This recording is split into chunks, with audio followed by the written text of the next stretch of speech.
जय जय श्री श्रीमद् भागवत महापुराण नवम स्कंद अथ द्वादशो अध्याय। पांचाल कौरव और मगध देश के राज्यों के वंश का वर्णन। श्री सुखदेव जी कहते हैं, परिचय। देवदास का पुत्र था मैत्रेय। मैत्रेय के 4 पुत्र, च्यवन, सुदाव, सहदेव और सोमक। सोमक के 100 पुत्र थे। उनमें सबसे बड़ा जंत और सबसे छोटा प्रसद था। प्रसद के पुत्र द्रुपद थे। द्रुपद के द्रौपदी नाम की पुत्री और धृष्टद्युम्न नाम आदि पुत्र हुए।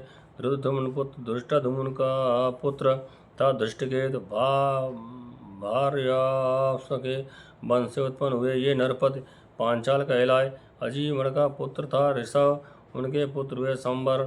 संवरण का विवाह सूर्य की कन्या तप्ती से हुआ। उन्हीं के गर्भ से कुरुक्षेत्र के स्वामी कुरु का जन्म हुआ।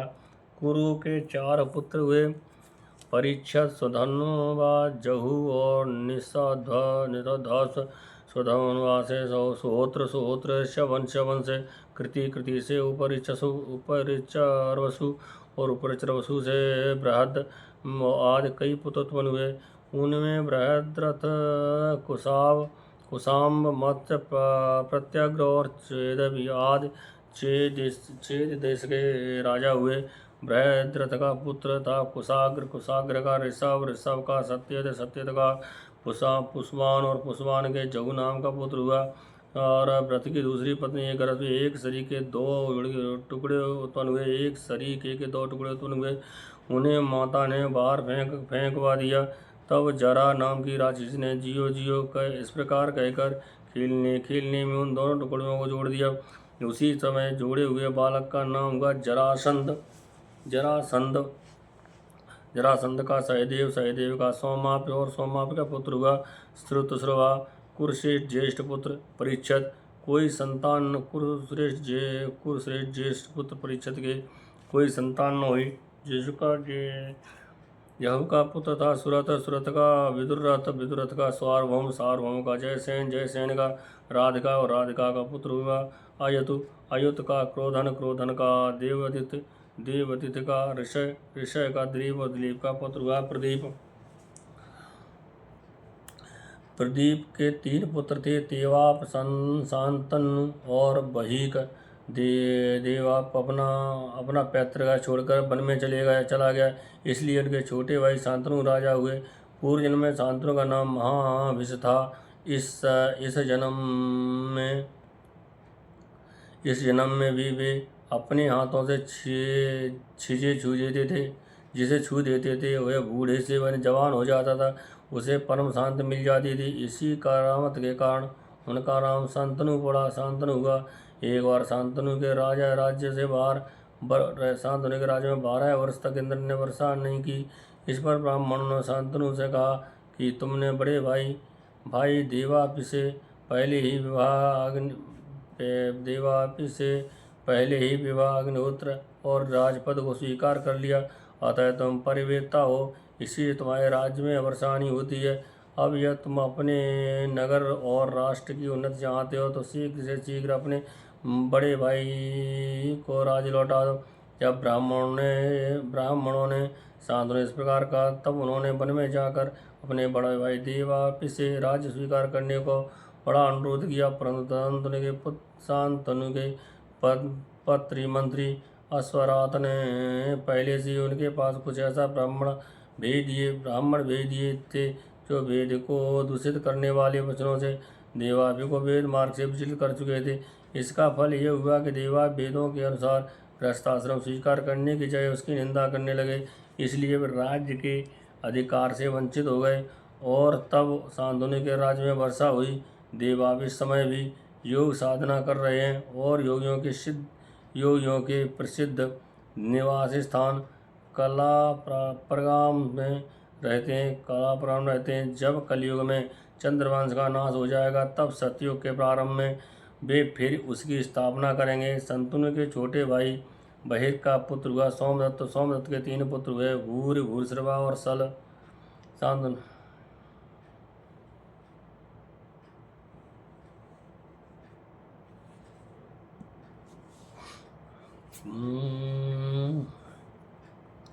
कलाप ग्राम में योग साधना में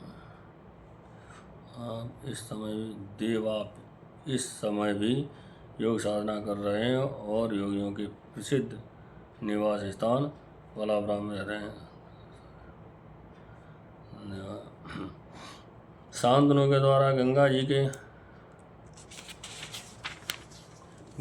गर्भ से नैष्ठिक ब्रह्मचारी भीष्म का जन्म हुआ।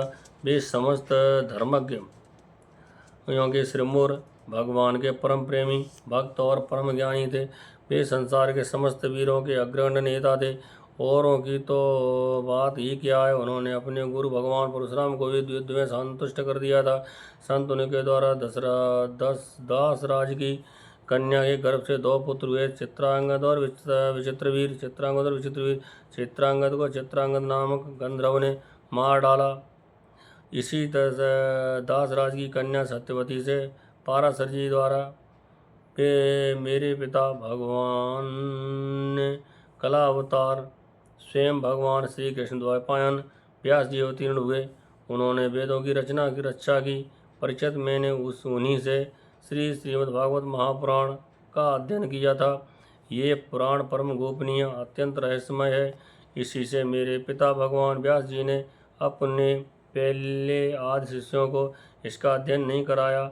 मुझे ही इसके योग्य अधिकारी समझा।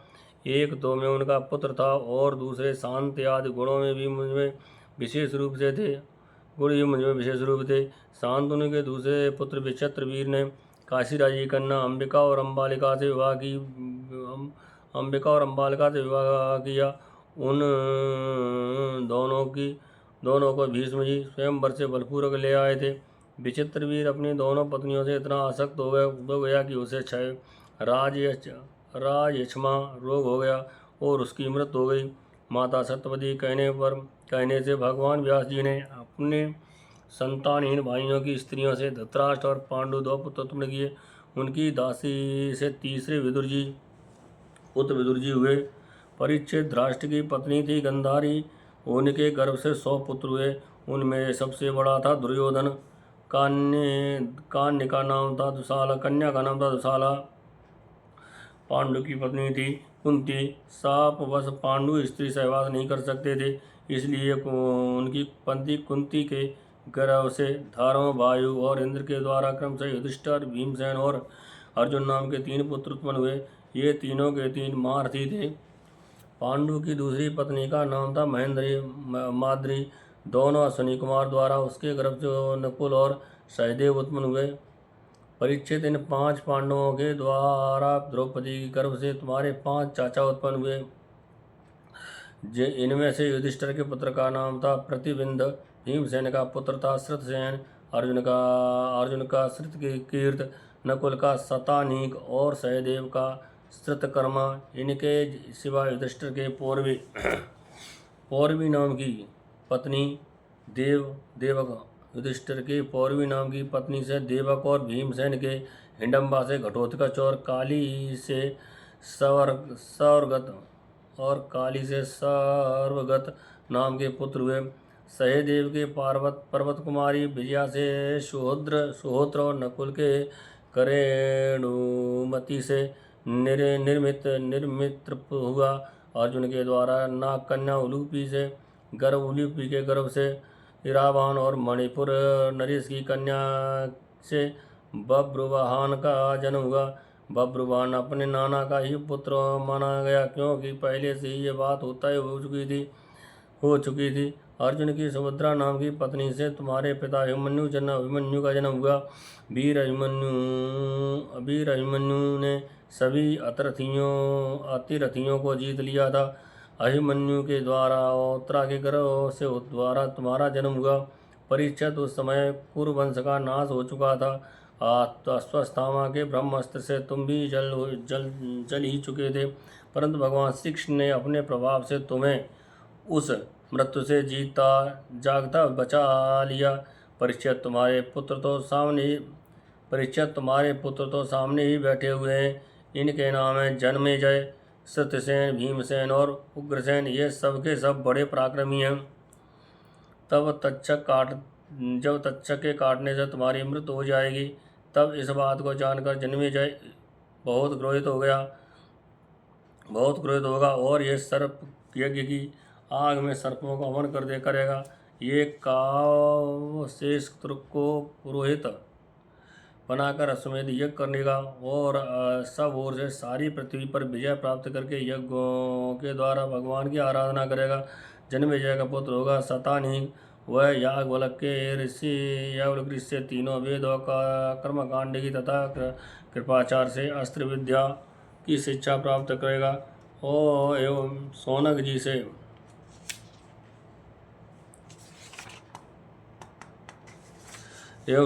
से आत्मज्ञान का संपादन करके परमात्मा को प्राप्त होगा। शतानीक का सहस्त्रनीक, सहस्त्रनीक का अश्वमेध, अश्वमेध का असीम कृष्ण और असीम कृष्ण का पुत्र होगा नेम चक्र। तथा जब हस्तिनापुर गंगा जी में बह जाएगा तब वह कौशाम्बीपुरी में सुखपूर्वक निवास करेगा। नेम चक्र का पुत्र होगा चित्ररथ, चित्ररथ का कविरथ और कविरथ का वृष्टिमान, वृष्टिमान का राजा सुषेण, सुषेण का सुनीत, सुनीत का रचक्षु, रचक्षु का सुखीनल, सुखीनल का परिप्लव, परिप्लव का सुनय, सुनय का मेधावी, मेधावी का नृपंजय, नृपंजय का ध्रुव, ध्रुव का पुत्र तिम होगा। तिम से बृहद्रथ, बृहद्रथ से सुदास, सुदास से शतानीक, शतानीक से दुर्दमन, दुर्दमन, दुर्दमन से बहिनर, बहिनर से दंडपाण, दंडपाण से निमि और निम से राजा क्षेम का जन्म हुआ होगा। इस प्रकार मैंने तुम्हें ब्राह्मण और क्षत्रिय दोनों के उत्पत्ति स्थान सोमवंश का वर्णन सुनाया। बड़े बड़े देवता और इस वंश का सत्कार करते हैं। ये वंश कलयुग में राजा क्षेम के साथ ही समाप्त हो जाएगा। अब मैं भविष्य में होने वाले मगध देश के राजाओं का वर्णन सुनाता हूँ। जरासंध के पुत्र सहदेव से मार्जरी, मार्जरी से श्रुतश्रवा, श्रुतश्रवा से आयुतायु और आयुतायु से निर्मित्र नामक पुत्र होगा। निर्मित्र के सुनक्षत्र, सुनक्षत्र के बृहस्सेन, बृहस्सेन के कर्मजित, कर्मजित, कर्मजित के श्रुतंजय, श्रुतंजय, श्रुतंजय विप्र और विप्र के पुत्र का नाम होगा शुचि, शुचि से क्षेम, क्षेम से श्रुवत, श्रुवत से धर्मसूत, धर्मसूत से सम और सम से धूमसेन, धूमतसेन, धूमतसेन से सुमित और सुमित से सुबल का जन्म होगा। सुबल का सुनीत, सुनीत का सत्यजित, सत्यजित का विश्वजित और विश्वजित का पुत्र ऋभुजय होगा। ये सब बृहद्रवंश के राजा होंगे। इनका शासनकाल 1000 वर्ष के भीतर ही होगा, इति श्रीमद्भागवते महापुराणे परमहंसायां संहितायां नवम स्कन्धे 12वां अध्याय। जय श्री राधे।